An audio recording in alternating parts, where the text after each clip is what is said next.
محترم برادران اسلام اور برادران ملک، آج ہم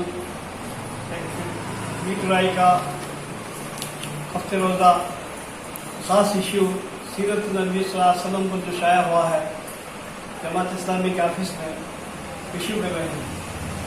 اس کا مقصد یہ ہے کہ تیلگو زبان کے اندر اسلام کا پیغام تمام انسانوں تک پہنچے، چاہے وہ ہندو ہو مسلمان ہو۔ رسول اللہ صلی اللہ علیہ وسلم اس دنیا میں تشریف لائے 1500 سال پہلے، تو ایک انسانیت کا پیغام تھا کہ صرف کسی مسلمانوں کے لیے، کسی اور ذات کے لیے، کسی رنگ و نسل والے کے، کسی علاقے کے لیے نہیں تھا، بلکہ اللہ کا پیغام اللہ کے رسول نے جو پیش کیا وہ انسانیت کا تھا۔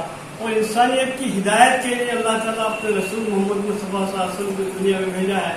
رسول اللہ صلی اللہ علیہ وسلم نے قرآن کی ایک تفسیر بن کر دنیا کی جو رہنمائی کی ہے، اس کے اندر دنیا کے لیے ایسی رہنمائی ہے جو انسانوں کے تمام مسائل کا حل جو ہے اسلام پیش کرتا ہے۔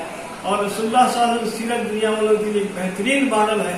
اگر دنیا کے تمام انسان رسول اللہ صلی اللہ علیہ وسلم کی سیرت کو پڑھیں گے تو آپ کی ہر ادا، ہر بات، ہر گفتگو، ہر کوشش، پوری زندگی جو ہے رسول اللہ صلی اللہ علیہ وسلم کی ہمارے لیے نمونہ ہے۔ ہم آپ حضرات سے تمام سے گزارش کرتے ہیں کہ آپ رسول اللہ صلی اللہ علیہ وسلم کی زندگی اور ہسٹری سیرت کو گہرائی سے مطالعہ کریں اور اپنی زندگیوں میں اس کو نافذ کرنے کی کوشش کریں، اور اس کے ذریعے سے اپنے آپ کو سدھاریں، اپنے گھر والوں کو سدھاریں، اپنے ملک کو سدھاریں۔ یہی اسلام کا پیغام ہے۔